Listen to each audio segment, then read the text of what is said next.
미국의 글로벌 항공 수송을 테무와 이 쉬인이 바꾸고 있다라는 건데요. 사실은 최근에 이 물류 관련해서 가장 중요한 이슈는 이 운하죠.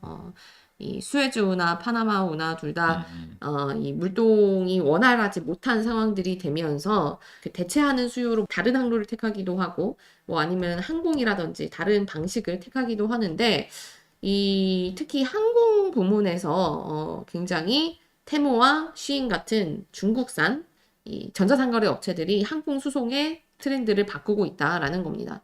실제로 지금 항공화물이 굉장히 늘면서 아시아 허브의 항공화물 용량이 지금 부족한 상태라고 해요.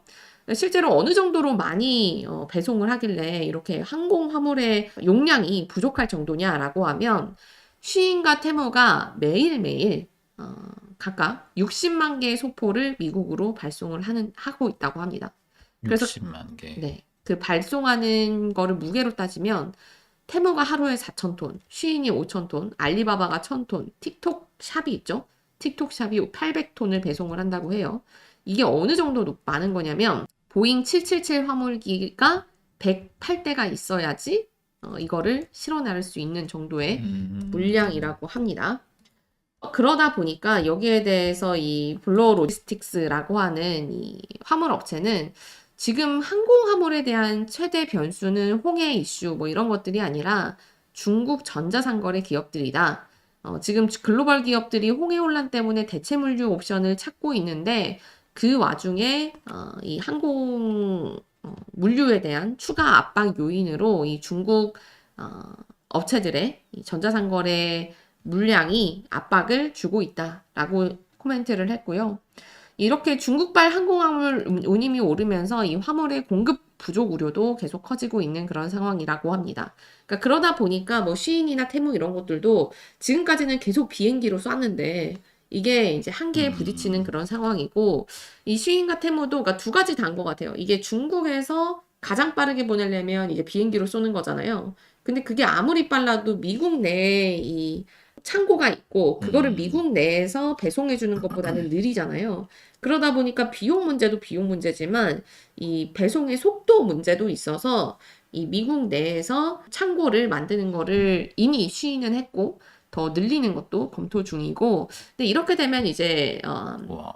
가장 중요한 건 그거겠죠. 지금까지 쉬인과 테무가 성장할 수 있었던 비결 중에 하나가 제품을 많이 생산 안 하고 그러다 보니까 재고가 없고 재고가 없다는 거는 재고는 결국 비용인데 비용이 줄어들고 그러다 보니까 싸게 팔 수 있고 뭐 이런 것들이었는데 여러 가지 이유 때문에 일단 창고를 만들기 시작한다는 건 그만큼 재고 관리를 잘해야 된다는 거고 그러니까 기존의 경쟁력을 유지하는 동시에 창고도 만들고 기존 물류 방식을 어느 정도 닮아가는 그런 상황 속에서 얼마나 그간의 가격 경쟁력을 유지할 수 있을 것인가, 비용 통제를 잘할 수 있을 것인가, 이 부분들이 앞으로 이 테무와 시인의 어떤 경쟁력을 한가름하는 관건이 되지 않을까 싶은 생각이 듭니다. 월스트리트 저널에서 이제 보도를 한 내용인데요. 이 미국의 스파이가 의심되는, 그러니까 사실 스파이라고 이야기를 해서 마치 중국이 이제 거기서 스파이 행실을 한 것 같은 그런 인상을 주는데 뭐 그런 것들은 아니고 그렇게 의심이 되는 중국산 크레인의 철퇴를 내렸다라는 내용의 뉴스입니다.